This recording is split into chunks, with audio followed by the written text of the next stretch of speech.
ये कहानी एक ऐसी चालबाज लड़की की है जो लोगों के घर की बहू बनती थी और उनके पैसे गहने लेकर भाग जाती थी। हाय, किसी की नजर ना लगे गायत्री, तेरी बहू तो चांद का टुकड़ा है। वो तो है, आखिर मेरी बहू मुंबई की रहने वाली है, ऐसी वैसी नहीं है। काश मेरे बेटे के लिए भी ऐसी ही लड़की मिल जाए, तब तो मैं महादेव के मंदिर में भंडारा करूंगी।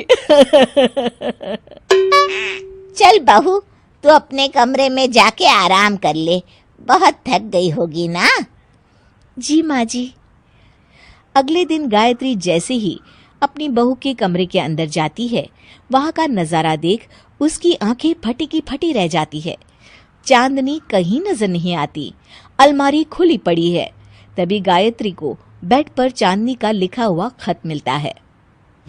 बुढ़िया, तूने मुझे क्या पागल समझ रखा था, जो मैं तेरे बेवकूफ लल्लू बेटे से शादी करके जिंदगी भर उसके साथ रहूंगी। मैंने ये शादी सिर्फ गहने और पैसों के लिए की थी, जो अब मैं अपने साथ लेकर जा रही हूँ। मुझे ढूंढने की बेकार कोशिश मत करना। आपकी प्यारी बहू चांदनी। हाय, मैं लुट गई, बर्बाद हो गई। मेरी बहू तो धोखेबाज निकली, रातों रात मेरे गहने पैसे लेकर भाग गई। हाय, मेरी तो नाक कट गई। अब मैं लोगों को क्या मुंह दिखाऊंगी। अरे तुझे तो मैं कभी नहीं छोड़ूंगी, कसम है मुझे मेरी माँ की। मैं तुझे पाताल से भी ढूंढ निकालूंगी चांदनी।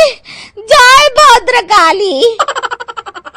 दूसरी तरफ चांदनी रेलवे स्टेशन पर बैठी पैसे गिन रही होती है। तब चांदनी का नकली भाई कहता है, ये दुनिया ना एक सुपरमार्केट की तरह है। जब तक इस मार्केट में सुंदर बहू की डिमांड रहेगी, तब तक हमारा बिजनेस ऐसा ही चलता रहेगा। लड़के की शक्ल चाहे राजपाल यादव जैसी ही क्यों ना हो, लेकिन बहू तो सबको दीपिका कैटरीना जैसी ही चाहिए। अब मैं चली दिल्ली अपने अगले शिकार की तलाश में।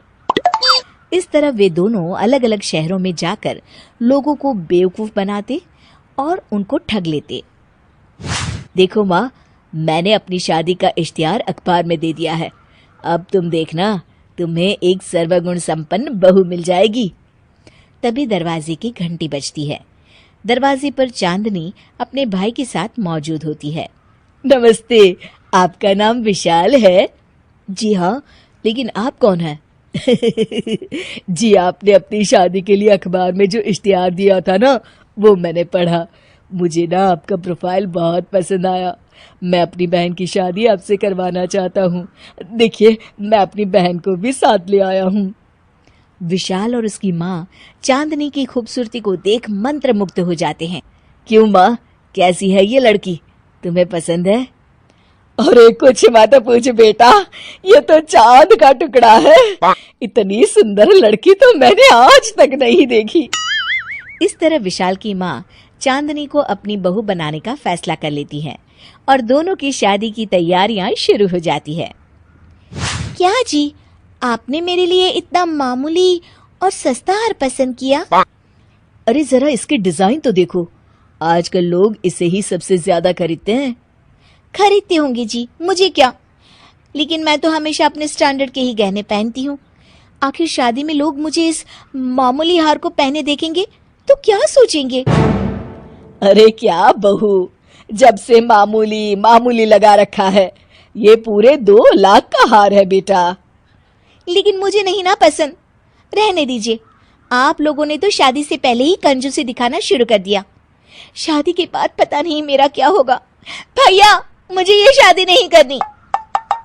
विशाल की माँ मन ही मन बड़बड़ाती है। अरे बड़ी मुश्किल से मेरे बेटे के लिए लड़की मिली है, वो भी इतनी सुंदर। अगर ये हाथ से निकल गई तो जिंदगी भर पछताना पड़ेगा।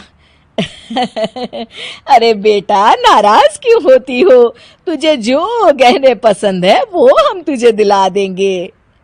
आखिरकार चांदनी के पसंद के सारे गहने खरीद लिए जाते हैं। ये दोनों माँ बेटे तो बड़ी आसानी से मेरी बातों में आ गए।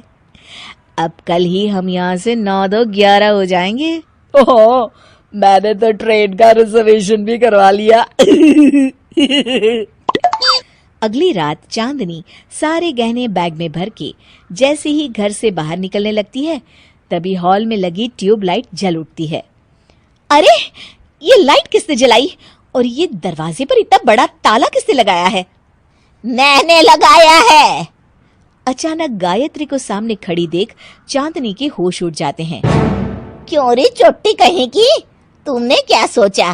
तो इस बार भी सब कुछ लूट के चली जाएगी है? हमें तो तुझ पर पहले ही शक हो गया था। हम तो तुझे रंगे हाथों पकड़ना चाहते थे। अपना भांडा फूटता देख चांदनी घुटनों पर आ जाती है। अरे मर गई रे, ये क्या हो गया? आप लोग मुझे माफ कर दीजिए। माफी तो अब तो पुलिस से मांगना। बाहर खड़ी पुलिस तेरा इंतजार कर रही है, अब तेरी खैर नहीं। अब मेरा क्या होगा?